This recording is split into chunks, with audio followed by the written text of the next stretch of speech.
सुरक्षा बलों का आतंक के खिलाफ अभियान जारी है।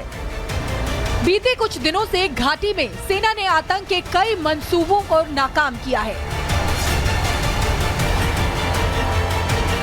इसी क्रम में कुपवाड़ा में घुसपैठ की कोशिश कर रहे 3 आतंकियों को सुरक्षा बलों ने उस समय ढेर कर दिया जब वो एलओसी के पास से भारत में घुसपैठ की कोशिश में थे। सुरक्षा बलों को जैसे ही इसकी जानकारी मिली तो तंगधार और माचिल के ऊपरी इलाके में घेराबंदी करनी शुरू कर दी। आतंकियों के 2 ग्रुप के घुसपैठ की जानकारी थी। हर ग्रुप में 2 से 3 आतंकियों के होने की संभावना है। पाकिस्तानी आतंकियों के पास भारी मात्रा में हथियार होने की खबर भी मिली थी। 3 आतंकियों के खात्मे के बाद भी कुपवाड़ा में सेना का सर्च ऑपरेशन जारी है। तंगधार और माचिल के जंगलों में अभी भी कुछ आतंकियों के छिपे होने की खबर है। भारतीय सेना के ऑपरेशन फिलोरा में तंगधार में सुरक्षा बलों ने एक आतंकी को मार गिराया है। भारतीय सेना की चिनार कोर ने इसकी जानकारी साझा की है। उन्होंने कहा कि पाकिस्तान की तरफ से आतंकियों का एक गुट भारतीय सरजमी पर घुसपैठ करने की कोशिश कर रहा था। इंटेलिजेंस इंफॉर्मेशन मिलने के बाद सुरक्षा बलों की तरफ से सरहदी इलाके में ऑपरेशन चलाया गया। इस ऑपरेशन में सुरक्षा बलों की माने तो एक आतंकी मारा गया है। ये घुसपैठिया जो है उस सरहद के बिल्कुल पास मारा गया है। इस तरह की सूचना जो है वो भारतीय सेना की चिनार कोर की तरफ से दी जा रही है। सिर्फ कुपवाड़ा ही नहीं, राजौरी में भी पाकिस्तानी आतंकी घुसपैठ की फिराक में थे, लेकिन सुरक्षा बलों की सतर्कता के चलते आतंकियों के मंसूबे फेल हो गए। राजौरी में 2 से 3 आतंकियों को सुरक्षा बलों ने घेर लिया है। कल से ही इलाके में तलाशी अभियान चल रहा है। खेरी मोहरा इलाके में रुक रुक कर गोलीबारी हो रही है। पूरे इलाके में सुरक्षा बलों ने घेराबंदी की है। अभी तक एनकाउंटर में कुछ आतंकी घायल भी हुए हैं। जम्मू के राजौरी जिले में आतंकियों और सुरक्षा बलों के बीच मुठभेड़ जारी है। इस मुठभेड़ में लश्कर तोयबा का एक आतंकी घायल हुआ है। 2 आतंकियों का ये गुट था जिसे सुरक्षा बलों ने घेरा था, जिसके बाद देर रात ये ऑपरेशन शुरू हुआ था।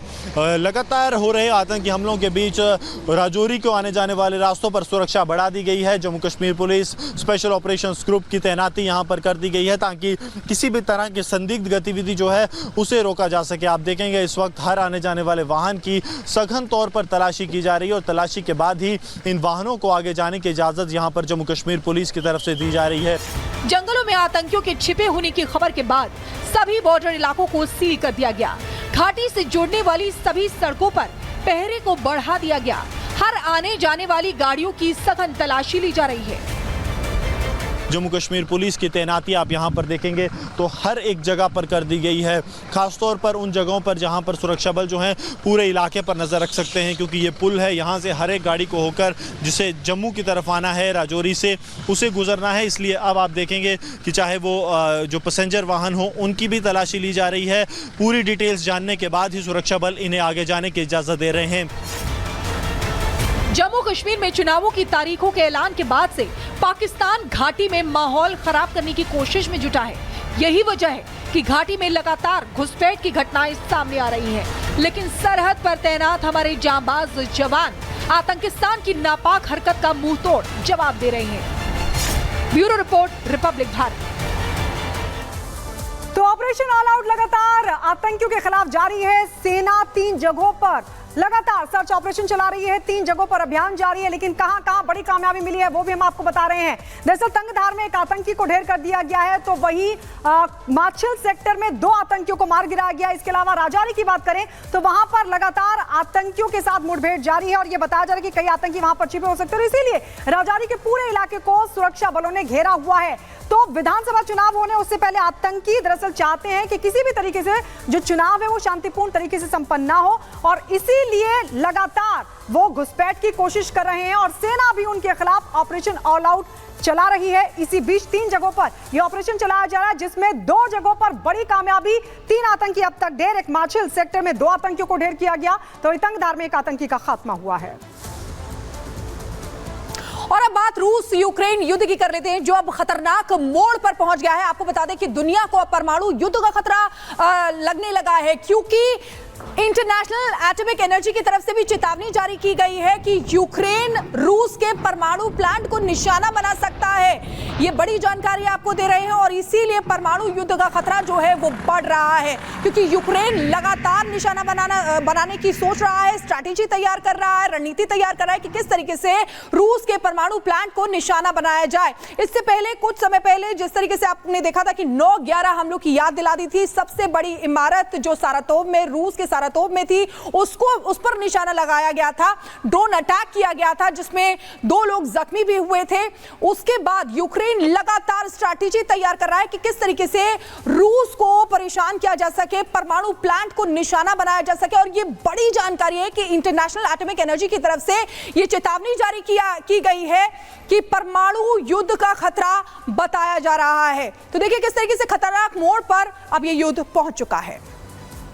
तो जिस तरह से हालात हैं, ऐसा लग रहा है कि रशिया बहुत तेजी से तैयारी कर रहा है और आप देखिए परमाणु युद्ध की आहट दिखाई दे रही है, क्योंकि यूक्रेन में अब परमाणु युद्ध का खतरा गहराता दिखाई दे रहा है। अभी जो हालात है उससे ऐसा लग रहा है कि यहाँ पर कोई भी परमाणु हथियार का इस्तेमाल कर सकता है। यूक्रेन के निशाने पर रूस के परमाणु प्लांट है, क्योंकि यूक्रेन को भी डर लग रहा है। रूस यूक्रेन में अब ऐसे में तनातनी की जो स्थिति, इसमें यूक्रेन भी बीच बीच में आगे बढ़ता दिखाई दे रहा है, क्योंकि कुर्स्क में हमने देखा कैसे यूक्रेन अपनी कहीं ना कहीं वहां पर दबदबा कायम किया। वहीं यूक्रेन कुर्स्क के एनपीपी यानी न्यूक्लियर पावर प्लांट पर अटैक कर सकता है। कुर्स्क पर लगातार हमले भी यूक्रेन कर रहा है, वहां तेजी से आगे बढ़ रहा है। ज़पोरिज़िया में भी जो यहां पर न्यूक्लियर पावर प्लांट है उसको भी निशाना बना सकता है रूस। ऐसा यूक्रेन, ऐसा लग रहा है यूक्रेन के निशाने पर ऐसे में वो इलाके हैं जहां रशिया ने अपना न्यूक्लियर पावर प्लांट सेटअप कर रखा है। कुर्स्क में जो तस्वीरें निकल के आ रही हैं उसको लग रहा है देखकर कि यूक्रेन तेजी से आगे बढ़ रहा है और ऐसे में अब वहां भी हमला हो सकता है। यूक्रेनी सैनिकों ने देखिए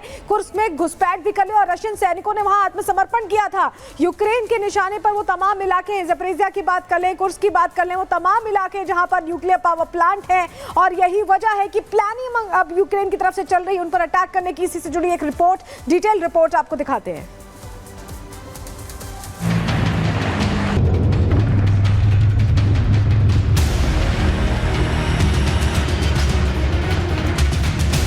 रूस का उड़ता यमराज यूक्रेन को बनाता शमशान, आसमान से बरसता बारूद, दुश्मन के तैयार करता ताबूत। इस एक तस्वीर में जंग के तीनों मोर्चे आपको नजर आ जाएंगे। समंदर का किनारा, जलती जमीन और धधकता आसमान। यह रूस का एक इलाका है जहां पावर प्लांट पर धमाके के बाद आग लग गई। ज़ेलेंस्की एक बम दागते हैं तो पुतिन 10 से पलटवार कर रहे हैं और अब तो पुतिन ने यूक्रेन के आसमान में उड़ता यमराज छोड़ दिया है, जिसने ज़ेलेंस्की के देश में कई शमशान बना दिए और मौत बरसाता यह है Tupolev Tu-95 strategic heavy nuclear bomber, जिसके जरिए यूक्रेन में रूस तबाही मचा रहा है। रूस का यह भारी भरकम बम वर्षक साल 1952 में पहली बार आसमान में उड़ा था, जो पहले सोवियत संघ और बाद में रूस की वायुसेना की मदद कर रहा है। पहले इस विमान का इस्तेमाल कभी यूक्रेन भी कर रहा था, लेकिन अब उसके पास ये एक भी विमान नहीं बचा है, जबकि रूस इससे यूक्रेन में कई मिसाइलें दाग रहा है। अब रूस के इस खतरनाक बॉम्बर की ताकत भी जान लीजिए कि यह कितना खतरनाक है। Tu-95 बॉम्बर परमाणु मिसाइलें भी दागने में सक्षम है। इस खाली विमान का वजन ही 90,000 किलो होता है और जब ये टेक ऑफ करता है तो उस वक्त इसका वजन 1,88,000 किलो हो जाता है। 15,000 किलो के बम और मिसाइल ले जाने में ये सक्षम है। 925 किलोमीटर प्रति घंटे की रफ्तार से ये उड़ान भर सकता है और महज 1 मिनट में ही 2000 फीट की ऊंचाई तक जा सकता है। कुल 45,000 फीट की ऊंचाई पर यह उड़ान भर सकता है।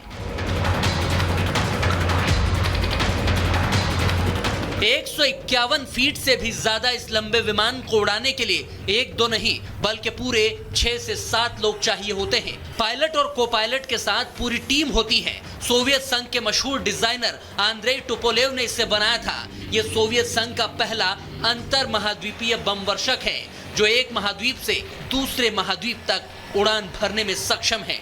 और जब ये एक बार उड़ान भरता है तो महज एक ही बार में 15,000 किलोमीटर की दूरी तय कर सकता है।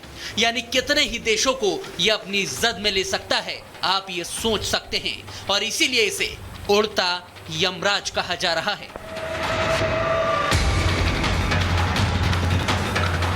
पल भर में यूक्रेन के ठिकाने तबाह करके ये लाशें बिछा देता है। लेकिन पुतिन सिर्फ इसी का इस्तेमाल नहीं कर रहे हैं, बल्कि देखिए रूसी सेना कैसे कुर्स्क में यूक्रेनी हथियार डिपो और फौजी अड्डों को नेस्तनाबूद कर रही है।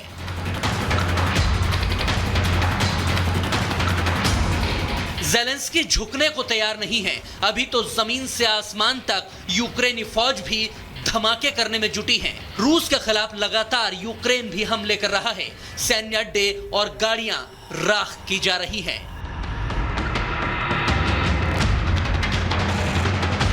भीषण होती जंग तेजी से हथियारों के गोदाम खाली करती जा रही है। लेकिन दोनों ही देश अपने अपने हथियार अड्डों को भरने की जी तोड़ कोशिश कर रहे हैं ताकि दुश्मन को सबक सिखाकर जंग का रुख मोड़ सके। Bureau report, Republic Bharat. तो ये रूस का उड़ता यमराज हमने आपको दिखाया जिसके टारगेट पर यूक्रेन है। लेकिन अब कुछ तस्वीर आपको दिखाते हैं। ये तस्वीर जो हम आपको दिखाएंगे वो रूस के रोस्तोव की है। ये बहुत बड़ा इलाका है रूस का रोस्तोव जो हम आपको दिखा रहे हैं। लेकिन यहाँ पर जो रूस का तेल डिपो है उसको अटैक किया गया है। यूक्रेन की तरफ से रूस के तेल डिपो पर ड्रोन अटैक किया गया, जिसके बाद ये तेल डिपो आग की लपटों से घिर गया। ये आग की लपटें और धुएं का गुब्बारा आप देख सकते हैं। रोस्तोव इलाका अमेरिका नाटो देशों की मदद से ज़ेलेंस्की एक नया प्लान तैयार कर रहे हैं कि कैसे रूस के अलग अलग इलाकों को दहलाया जाए। और इसी कड़ी में पिछले दिनों सेराटोव में हमने देखा जहां एक रिहायशी इमारत को टारगेट किया गया।